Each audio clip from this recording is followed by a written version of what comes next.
Hello नमस्कार, कैसे हैं आप? आशा करता हूं कि आप सभी बहुत अच्छे होंगे, बहुत शानदार होंगे। मेरा नाम है दिग्विजय प्रताप सिंह और सभी का स्वागत करता हूं एसएससी चैनल पर। आज से पहले आपने भारतीय संविधान की अनुसूचियों को कई बार पढ़ा होगा। कई बार आपकी आंखों के सामने से अनुसूचियां गुजरी होंगी, निकली होंगी। कई बार आपने ट्रिक के द्वारा कोशिश की होगी इनको याद करने की, रखने की। लेकिन जब आप एग्जाम में क्वेश्चंस देखते होंगे तो एक दो क्वेश्चंस ऐसे हैं कि फिर भी आपसे वो बच जाते हैं, बेशक आपने पढ़ रखा है। लेकिन आज का ये 10 मिनट का लेक्चर ऐसा होने वाला है, केवल 10 मिनट का, जिसमें आपको पूरी भारतीय संविधान की अनुसूचियां याद भी हो जाएंगी और आप पीवाईक्यू उठा के देखिएगा, यहाँ से किसी भी एग्जाम का एक एक क्वेश्चन आपका अनुसूचियों से बन जाएगा। तो जीएस बूस्टर सीरीज में आप सभी का बहुत बहुत स्वागत है। आइए आगे हम स्टार्ट करते हैं। सबसे पहले हम बात करेंगे कि जो आपका ओरिजिनल कॉन्स्टिट्यूशन था, original constitution in the sense जो आपका मूल संविधान था। अब जब कभी भी मूल संविधान कहा जाएगा तो आप इस बात को ध्यान रखना कि मूल संविधान वही होगा जो 26 नवंबर 1949 को आपको बनकर तैयार हुआ था। उसको हम हमेशा मूल संविधान कहेंगे, ये ध्यान रखना। ओरिजिनल कॉन्स्टिट्यूशन कहेंगे उसको। एक सेकंड जी, ठीक है। तो उसको मूल संविधान कहेंगे। तो वो जो आपका ओरिजिनल कॉन्स्टिट्यूशन था उसमें आपकी 8 अनुसूचियां थी, 8 शेड्यूल थी। लेकिन फिर डिफरेंट डिफरेंट कॉन्स्टिट्यूशनल अमेंडमेंट के माध्यम से अभी वर्तमान में अगर हम बात करें तो हमारे कॉन्स्टिट्यूशन में जो शेड्यूल्स हैं, जो अनुसूचियां हैं, उनकी संख्या 8 से बढ़कर 12 हो चुकी है। तो अब आपको 12 शेड्यूल्स देखने को मिलेंगे। इसमें जो सबसे पहली अनुसूची है, सबसे पहली अनुसूची में इंडियन टेरिटरी को क्लासिफाई किया गया है। इंडियन टेरिटरी के बारे में बताया गया है कि भारत संघ और उसका राज्य क्षेत्र।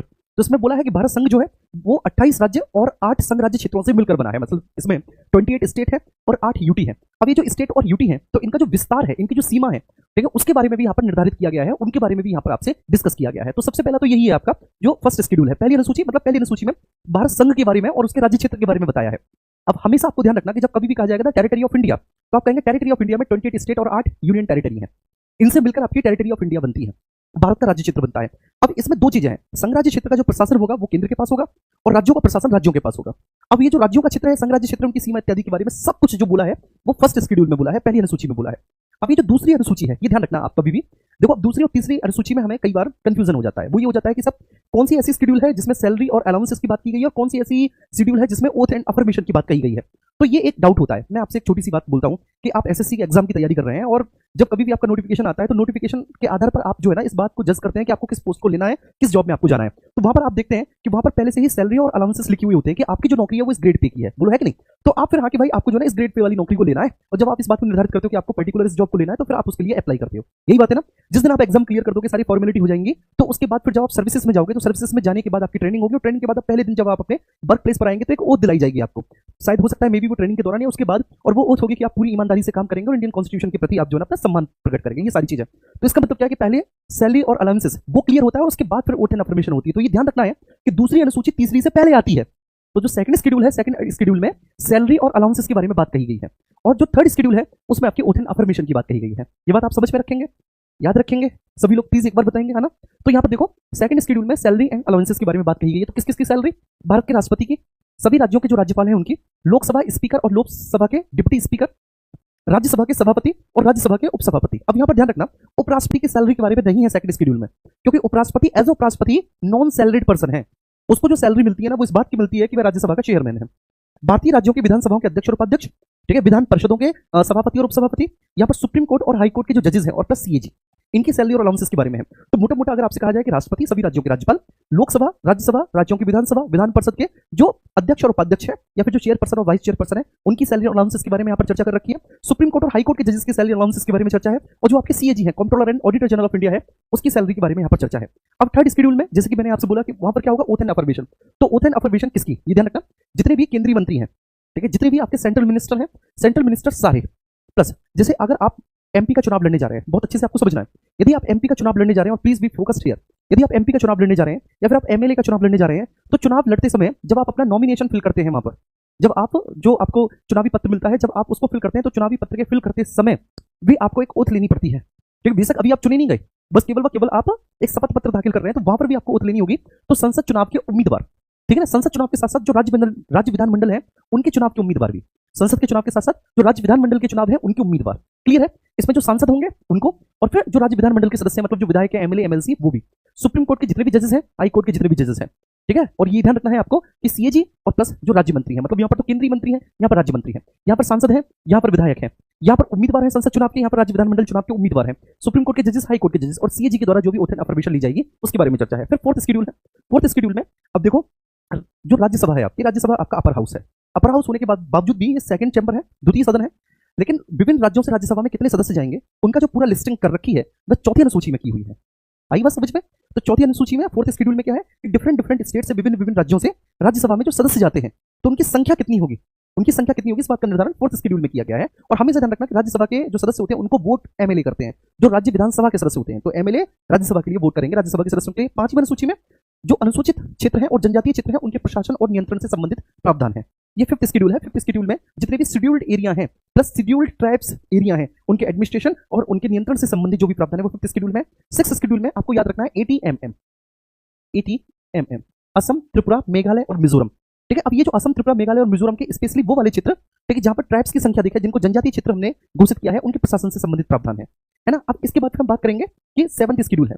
अब ये यहाँ पर आपको ध्यान रखना है कि सेवंथ शेड्यूल बहुत इंपॉर्टेंट है। आपने कई बार सेवंथ शेड्यूल के बारे में पढ़ा होगा, ऑब्वियसली बात है, आप जानते होंगे सेवंथ शेड्यूल का कितना मतलब है, कितना महत्व है उसका। तो सेवंथ शेड्यूल में जो है ना हमारा फेडरल स्ट्रक्चर है, कहीं ना कहीं federal structure in the sense कि आप पूछेंगे सर फेडरल स्ट्रक्चर कैसे, तो जो आपकी सेवंथ शेड्यूल है उसमें सेंटर और स्टेट के बीच में जो सेपरेशन ऑफ पावर है उसके बारे में चर्चा की गई है। तो यहाँ पर आपको बेसिकली 3 लिस्ट मिलेंगी, 3 list of separation of power, union list, state list and concurrent list. तो यहाँ पर आपको 3 list of separation of power मिलती है, यूनियन, स्टेट और कंकरेंट लिस्ट। यूनियन लिस्ट में अगर हम बात करें सब्जेक्ट्स की संख्या तो 100 है, स्टेट लिस्ट में अगर हम बात करें तो 61 है और कंकरेंट लिस्ट में अगर हम बात करें तो 52 है। कितनी है? 52 है। बस ये बात आपको बहुत अच्छे से ध्यान में रखनी है। तो संघ सूची, राज्य सूची, संपत्ति सूची 7th शेड्यूल में है। अब हम 8th शेड्यूल में आएंगे। तो 8th शेड्यूल में हमारे संविधान में जितनी भाषाओं को ऑथराइज किया गया है, टोटल 22 लैंग्वेज है जिनको कॉन्स्टिट्यूशनल लैंग्वेज कहा जाता है, जिनको कॉन्स्टिट्यूशन ने ऑथराइज किया है, टोटल 22 है। लेकिन अगर मैं ओरिजिनल कॉन्स्टिट्यूशन की बात करूं तो मैं बोलता हूं कि जब भी ओरिजिनल कॉन्स्टिट्यूशन कहूंगा तो इसका मतलब क्या है कि वही कॉन्स्टिट्यूशन जो 26 नवंबर 1949 को बनकर तैयार हुआ था, तो उसमें ये टोटल 14th लैंग्वेज थी, टोटल 14 भाषाएं थी उसमें, 14th लैंग्वेज थी। ठीक है, फिर हमने 15th लैंग्वेज को जोड़ा जो थी सिंधी, 21 कॉन्स्टिट्यूशनल अमेंडमेंट से, 21 कॉन्स्टिट्यूशनल अमेंडमेंट से। इसके बाद फिर हमने 16th, 17th और 18th, 16वीं, 17वीं और 18वीं हमने जो शेड्यूल्स को जोड़ा वो हमने जोड़ा, मतलब 16वीं, 17वीं और 18वीं जो भाषाओं को हमने जोड़ा वो भाषा थी आपकी मणिपुरी, कोंकणी और नेपाली। अभी जो मणिपुरी, कोंकणी और नेपाली है सबको बहुत अच्छे से यहाँ पर फोकस करना है। ये जो मणिपुरी, कोंकणी और नेपाली है, ये जो भाषाएं हमने जोड़ी हैं ये हमने 71 कॉन्स्टिट्यूशनल अमेंडमेंट के माध्यम से जोड़ी हैं। इनको हमने 71वें संविधान संशोधन के माध्यम से जोड़ा है, 71 कॉन्स्टिट्यूशनल अमेंडमेंट के माध्यम से हमने इनको जोड़ा है। ठीक है, ये क्लियर हुआ। तो अब ये जो 18 हो गई, अब इसके बाद 18 के बाद फिर 19, 20 और 21 और 22। ठीक है, 19, 20, 21, 22 ये टोटल और हो गई आपकी 19th, 19वीं, 20वीं, 21वीं और 22वीं। अब ये जो शेड्यूल है इनको हमने जोड़ा है 92nd कॉन्स्टिट्यूशनल अमेंडमेंट के माध्यम से, मतलब ये जो लैंग्वेजेस हैं इन लैंग्वेजेस को हमने इस शेड्यूल में 8वीं अनुसूची में जोड़ा है हमने 92nd कॉन्स्टिट्यूशनल अमेंडमेंट के माध्यम से।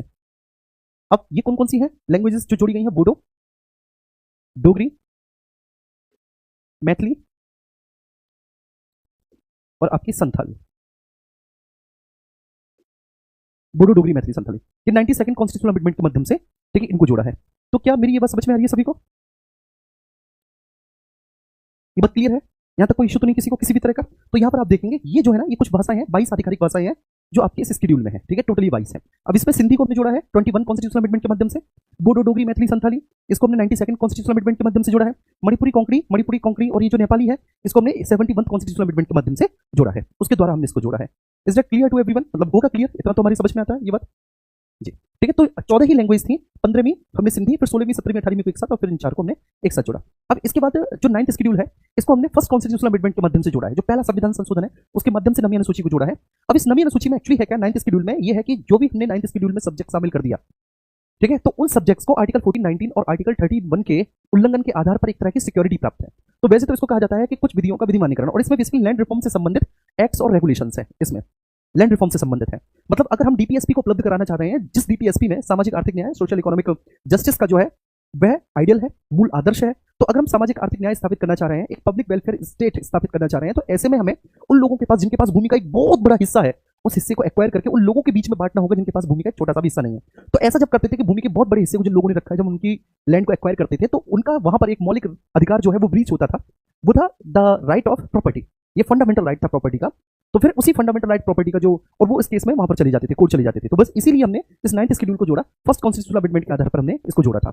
ये बात आपको समझ में रखनी है, यहाँ तक कोई इशू नहीं है किसी भी तरह का। पहले क्या था कि कोई भी विषय जो है जो 9th शेड्यूल में शामिल है उसका जुडिशियल रिव्यू नहीं हो सकता सुप्रीम कोर्ट के द्वारा, लेकिन अब जो है इस मामले में एक निर्णय दिया गया है कि 24 अप्रैल 1973, ये 24 अप्रैल 1973 एक्चुअली केशवानंद भारती जो जस्टिस है उसकी डेट है, कि अगर इसके बाद, ठीक है, इस डेट के बाद अगर कोई भी सब्जेक्ट जो 9th शेड्यूल में शामिल किया गया है उसका जुडिशियल रिव्यू हो सकता है, उससे पहले के सब्जेक्ट का जुडिशियल रिव्यू नहीं हो सकता। 10th शेड्यूल को हमने 52nd कॉन्स्टिट्यूशनल अमेंडमेंट के माध्यम से जोड़ा है, जिसमें मतलब दल बदल से संबंधित ये एंटी डिफेक्शन है कि पहले होता क्या था कि कुछ विधायक या सांसद किसी और पॉलिटिकल पार्टी से चुनकर आए, लेकिन उन्होंने देखा कि वो जिस पॉलिटिकल पार्टी से चुन के आए हैं उसके पास मेजोरिटी नहीं है ना, या फिर बहुत कम सीटें हैं, तो ऐसी स्थिति में उनको कोई मंत्री पद वगैरह नहीं मिल पाएगा, तो वो कई बार लालच में किसी दूसरी पॉलिटिकल पार्टी में शामिल हो जाते थे जिससे कि उनको एक अच्छा खासा मंत्री पद मिल सके, तो सरकारें गिरती थी और ये सब होता था। तो इसलिए 52nd कॉन्स्टिट्यूशनल अमेंडमेंट के माध्यम से एंटी डिफेक्शन लेकर आए। 11th शेड्यूल और 12th शेड्यूल इनको हमने 73rd कॉन्स्टिट्यूशनल और 74th कॉन्स्टिट्यूशनल अमेंडमेंट के माध्यम से संविधान में शामिल किया है। इसमें बेसिकली ग्राम पंचायत के बारे में है और इसमें म्यूनिसिपैलिटीज के बारे में है। इसमें म्यूनिसिपैलिटीज के टोटल 18 विषयों के बारे में चर्चा की गई है। 18 सब्जेक्ट है म्यूनिसिपैलिटीज के जिन पर काम करना है म्यूनिसिपैलिटीज को, और यहाँ पर ग्राम पंचायत के टोटल 29 सब्जेक्ट है जिस पर ग्राम पंचायत को कार्य करना है। तो ये टोटल 12 शेड्यूल है। अगर एक बार आप मेरे लेक्चर को बहुत अच्छे से देख लेंगे तो इन 12 की 12 मतलब ये सारी अनुसूचियां आपकी बहुत अच्छे से क्लियर हो जाएंगी और किसी भी तरह का आपका कोई भी डाउट नहीं बचेगा। लेक्चर को ज्यादा लंबा नहीं करेंगे, यहीं पर पूर्ण विराम करेंगे। Thank you so much. Thank you.